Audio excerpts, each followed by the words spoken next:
وديننا الإسلام أركانه الجليلة دعائم الفضيلة.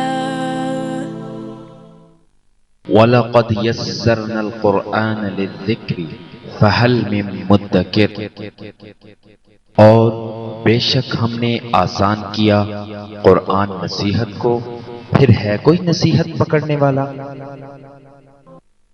Our guide is the Quran, our religion is Islam.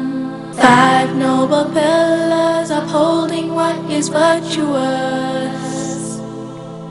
To make the testimony is the base of the faith, and the fast and the prayer, the pilgrimage and charity.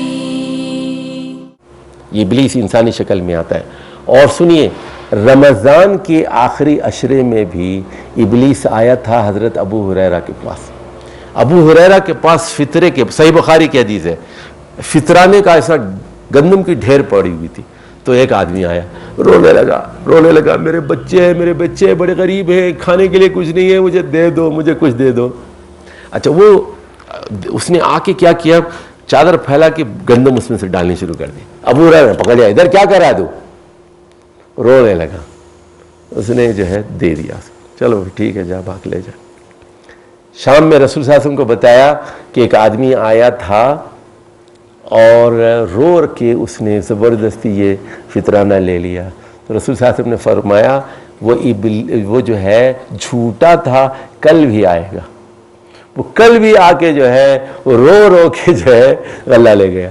پھر رسول اللہ نے فرمایا وہ کل بھی آئے گا، یعنی وہ 27 رمضان کو بھی آیا، 28 رمضان کو بھی آیا، 29 رمضان کو بھی آیا. جب جانے لگا، تیسرے دن جانے لگا غلہ لے کر، کہنے لگا ابو ہریرہ تم نے مجھ پر بڑا احسان کیا، میرے بچوں پہ بڑا احسان کیا، بہت گندم دی، لیکن میں بھی آپ پر ایک احسان کرنا چاہتا ہوں. سنیں، اگر آپ کو ابلیس تنگ کرے تو آپ آیت الکرسی پڑھ لیا کیجیے.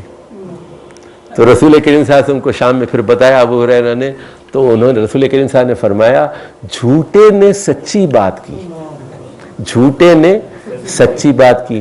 تو کبھی ابلیس بھی سچ بول دیتا ہے. قد یصدق الکذوب، اسی عربی میں کہتے ہیں کبھی کبھی جھوٹا بھی صحیح بات کہہ دیتا ہے. تو ابلیس جو ہے انسانی شکل میں آیا بدر کے میدان میں، آ کے جو ہے وہ مشرکین کو کہنے لگا میں تمہارے ساتھ ہوں، انی جار لکم، لڑو. کچھ نہیں یار، یہ مسلمان تو ایسے ہی مارے جائیں گے، کچھ نہیں ہے، لڑو. اس کے بعد کیا ہوا، جب جیسے ہی لڑائی شروع ہو گئی اور فوجیں آپس میں گتھم گتھا ہوئیں، باہر چلا گیا. اس نے کہا انی اخاف اللہ، میں اللہ سے ڈرتا ہوں، میں ایسی چیزیں دیکھ رہا ہوں، مجھے فرشتے نظر آ رہے ہیں، میں سمجھے. تو ابلیس پہلے لڑاتا ہے پھر ہٹ جاتا ہے. آپ نے بھی اپنے شہر میں، گاؤں میں ایسے بہت سارے لوگوں کو اپنے ملک میں بھی دیکھا ہوگا، پہلے لڑاتے ہیں پھر بعد میں ہٹ جاتے ہیں. یہ ہے ابلیس کی کارگزاری.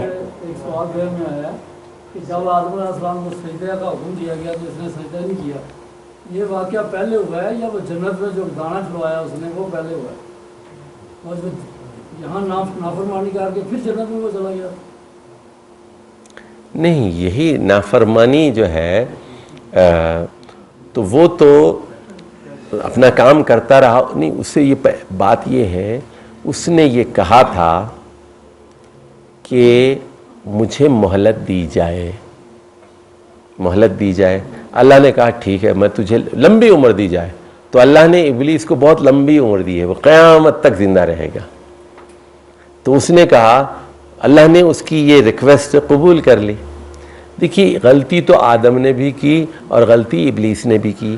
دونوں کو آزادی اختیار عطا کی گئی، دونوں کو فریڈم آف چوائس دی گئی. لیکن آدم اور حوا نے اپنی غلطی کو تسلیم کر لیا، اللہ نے معاف کر دیا. جبکہ ابلیس نے اپنی غلطی کو تسلیم نہیں کیا اور اس نے کہا کہ میں جو ہے آگ سے بنایا گیا ہوں، میں یہ مٹی سے، میں اس کے آگے کیسے جھک سکتا ہوں. تو پھر ان کو کہا گیا نا اتر جاؤ زمین میں. جی. تو وہ پھر وہ اتر جاؤ زمین میں، معافی کے بعد کہا اتر جاؤ. یعنی خلیفہ بنا کر تمہیں تو معاف کر دیا، آپ خلیفہ بن کے رہو. یعنی انسان کو سزا کے طور پر زمین پر نہیں اتارا گیا، بلکہ خلافت کا عہدہ دے کر انی جاعل فی الارض خلیفہ، وہ پھر زمین پر اتارا گیا، معاف کرنے کے بعد اتارا گیا. اچھا، اس کے بعد احکام صلح و جنگ دیے گئے ہیں. اب یہاں تفصیل کا موقع نہیں ہے، لیکن میں نے اس میں بتایا ہے آپ کو اس کتاب میں کہ اسلام کی خارجہ پالیسی کیا ہے. خارجہ پالیسی کیا ہے؟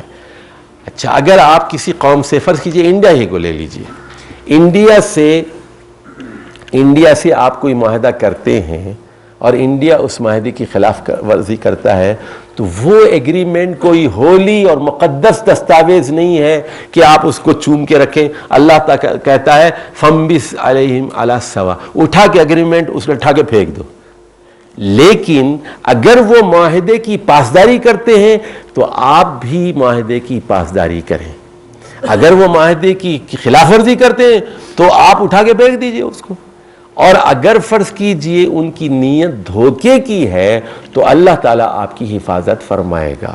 تو خارجہ پالیسی بھی سورۃ الانفال میں بیان کی گئی ہے، اور آخر میں پھر وہی آیات ہیں کہ جہاد کے نتیجے میں آپ کو مغفرت بھی نصیب ہوگی اور رزق کریم بھی نصیب ہوگا.